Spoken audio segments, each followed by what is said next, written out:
So hello guys, welcome back sa ating YouTube channel. Ako po si Lizelle Domdom, ang inyong kasari from Batangas. Hello po, good morning po. So ngayon guys ay umagang umaga or tanghali na lang talaga ako. 8:39 na pala. Ayan, maya mag-a-alarm ito. Kasi umiinom ako ngayon ng gamot. Niresetahan ako ng gamot, 'di ba, nung nakaraan. Nagpa-blood chem kasi ako, guys. Dapat yung asawa ko ay magpapa-blood chem. Sabi ko sasabay na ako. Gusto ko rin kasi na ma-monitor yung yung health ko. Every year gusto ko magpa-test, magpa-laboratory test para na rin malaman natin. Kasi yung iba ayaw, kasi ayaw nilang malaman kung ano yung status ng health nila. Pero sa akin okay lang. So sa pag-lab test namin, ako lang yung nakuhanan kasi yung asawa ko nung umaga uminom ng gamot niya na nireseta nung doktor bago siya bigyan ng referral sa laboratory test. Uminom siya ng tubig, so hindi siya tinanggap sa pagpapa-lab test. Sayang kasi yung babayaran niya hindi magiging accurate. So bawal talaga mag-consume ng kahit ano bago magpa-blood chem. So ako na lang yung nakuhanan ng dugo, nagpa-blood chem. So ako na rin lang mag-isa ang nag-claim ng aking result, tapos diretso na ako doon sa ospital para ipabasa yung aking mga result. So, may mga pula doon, dalawa. So, tinanong ko kay ChatGPT kung okay lang yon. Sabi ni ChatGPT ay daw, exercise lang at diet. Pero, syempre, kailangan natin habang nag-aantay ako, syempre, nagtingin-tingin ako kung okay lang. Ayan, kaya iwasan yung magtanong-tanong sa mga Google at saka mga ChatGPT. Dumirekta kayo sa doktor. Huwag nyong gayahin yung ginawa ko.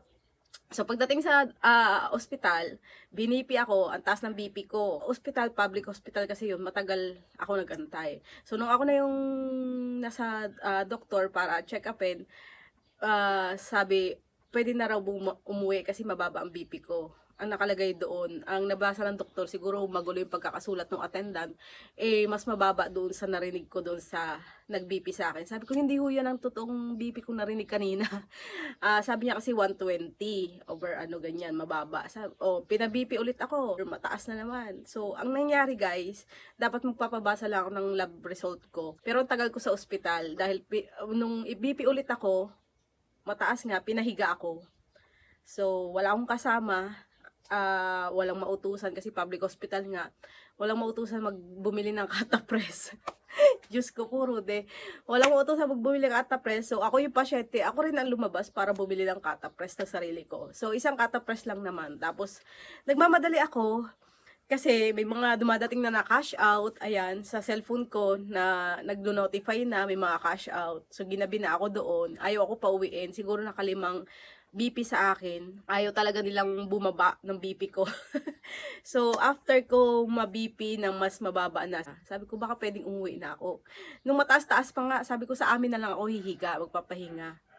Hindi ako pinayagan. Tinawanan lang ako ng doktor or ng nurse na nagmo-monitor ng BP ko. So, ako, higa ulit ako. Pero, nakamonitor ako sa CCTV. Kasi sinarado ko to guys yung tindahan. Nakalagay diyang close at dala ko yung susi. So wala talaga akong benta. So sarado talaga to. So nagbabadali akong umuwi. Ngayon guys, isang linggo na yung sipod ko. Saka yung ubo ko mga 3 days na. Kaya wala akong update sa vlog ko kasi masama pakiramdam ko. Tapos kahapon, dumating yung delivery from grocery at saka tindahang tapat. Sa tindahang tapat ay 8,000. Sa grocery ay 8,000. Sa tindahan tapat ay mga 4,000. So, na-display ko na siya. Ito, puno na siya kahapon. Ayan. Pero ngayon may bawas na ulit siya. May mga bungi-bungi na agad siya. Pero kadi-display ko lang yan. Tapos may natira pa akong chichirya dyan sa baba na hindi ko pa nadi-display kasi wala nang pwesto. Tapos, kahapon, nagpabila na lang ako sa asawa ko ng mga, ayan, mani sa kamunggo na irerep ako, lulutuin ko kasi mabenta yung mani sa akin. Masarap daw yung luto ko ng mani, malutong. 'Di ba may sharing na ako about sa pagluluto ng mani kung paano maging malutong yung mani. May technique kasi sa pagluluto niyan. Tapos ayan, sinama ko na rin sa pagpapabili itong tina. Ayan.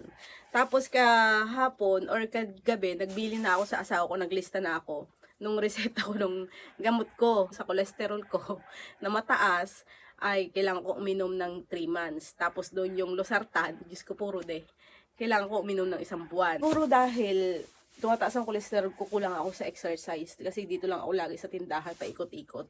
Hindi mo naman masasabing exercise talaga yun.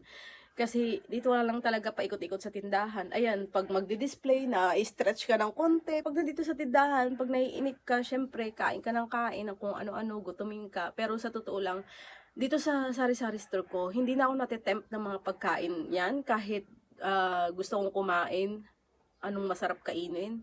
Kahit umikot ang mata ko dito, wala akong makitang gusto ko kainin. Siguro sawa na ako. So, yun yung mga nagugustuhan ko kasi ngayon, empanada, syempre mamantika. Ipiprito yun, yung mga lumpia, yun yung mga favorite ko guys. So, yung mga mamantika. So, ngayon iniiwasan ko na yung mga ganun. Pero dun kasi talaga ako nabubusog. Tapos yung pansit, nako, every week, nagpapaluto ako ng pansit kasi favorite ko yung pansit na bihon na may pansit canton. So kaya hindi ako nagpapawala ng canton at bihon dito sa tindahan kasi sa akin palang mabenta. So doon siguro ko tumataas ang kolesterol. Tapos ko lang ako na exercise. So nararamdaman ko na yung pagtaas ng kolesterol ko. Kasi minsan nangingimay na rin yung binti ko. Kaya ang ginawa ko guys, bumili ako ng treadmill or yung walking pad. Sa TikTok ko yata nabili yun or sa TikTok ko yata nabili nga. So dumating siya nung nagpapa-check up kami ng asawa ko. Nung bibigyan pa lang kami ng referral. Na testing na araw-araw namin ginagamit. Minsan, hindi ako everyday ha. Minsan tuwing umaga 15 minutes, pinakamatagal ko ay 35 minutes ako nag-walking pad. May speed yon, maganda doon, may speed. Tapos makikita mo kung nakailang kilometro ka ng nalalakad or natatakbo, kung ilan ang calories na nababurn mo, kung ilang minuto na yung tinatakbo mo at yun nga yung speed. Tapos pwede siya sa Bluetooth speaker. Kaso mas malakas pa yung cellphone mo kung i-Bluetooth speaker mo doon sa mismong walking pad. Matagal ko nang hinahunting yung walking pad na yun. Hindi kasi ako makatakbo dito kasi alam niyo naman dito baka kung ikaw lang mag-isang nagja-jogging dyan, hindi naman uso dito yung mag-jogging dyan sa labas. Nakakahiya. Nakakahiya, parang yun, hindi katulad sa ibang lugar na uso yung may mga tumatakbo, yun makikisali ka, makikigaya kang may mga nagra-running diyan. Dito kasi hindi uso yun sa amin sa probinsya. Baka nakakaya, baka pagtawanan ako.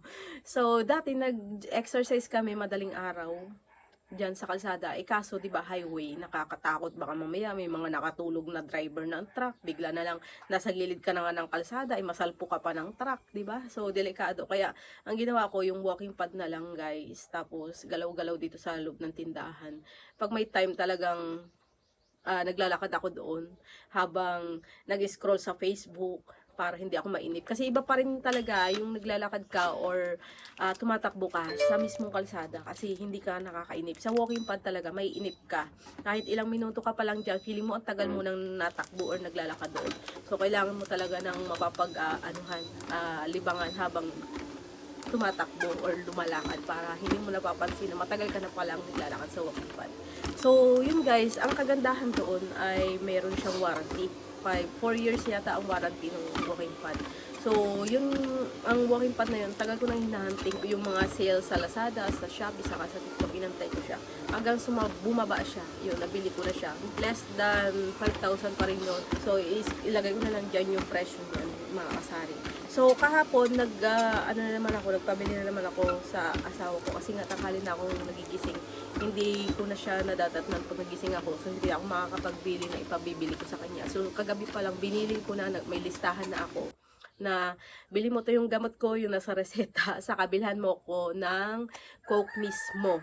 So, ang sabi niya sa akin, asa na lang daw ako sa pagpapabili. So, yun nga din, kaya dati kasi 'di ba, manual yung pagbili ko. Ngayon kasi meron ng Lazada, Shopee, tapos meron ng grocery, meron ng tindahang tapat.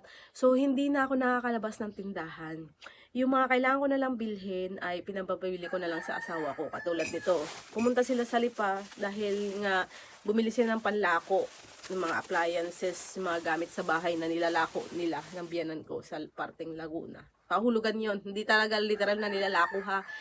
Pahulugan. Nasa Lipa na, may sasakyan naman dala. Nagpabili na ako. Meron pa akong mga sangkap dyan ng halo-halo na pinabili.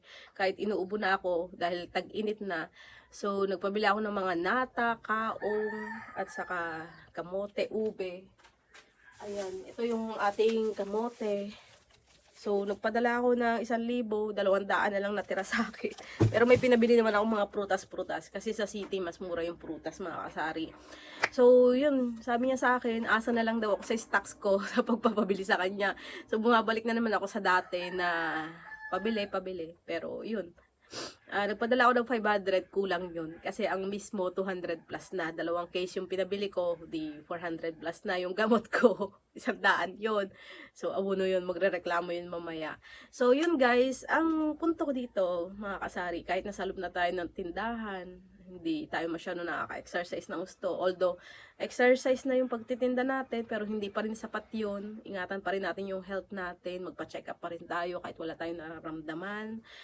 Ayan mga kasari, para naman yung mga pinaghirapan natin ay hindi naman mapunta sa wala. Ano po? So ako, mini-make sure ko pag may time talaga ako ay every year nagpapa-blood chem ako, nagpapa-chest x-ray ako. Nagpapa-x-ray ako para kasi, di ba nabanggit ko na sa inyo na mahina yung baga namin, lahi namin yung mahina ang baga. Kaya talagang mini-make sure ko na ma-check up. Meron akong scar sa baga kasi dati naggamot na talaga ako. Talagang mahina yung baga namin kahit anong ingat namin, kahit magmask pa ako. Kasi ako pag nakaamoy na ako konting-konting usok, hindi na talaga ako makahinga. Pag nagta-tricycle ako, lahat ng usok ng nasa harapan kong truck, jeep, talagang nasisingot ko. Hindi pwede akong mag-drive nang wala akong face mask. Kailangan lagi naka-face mask. So yan lang guys ang update ko mga kasari.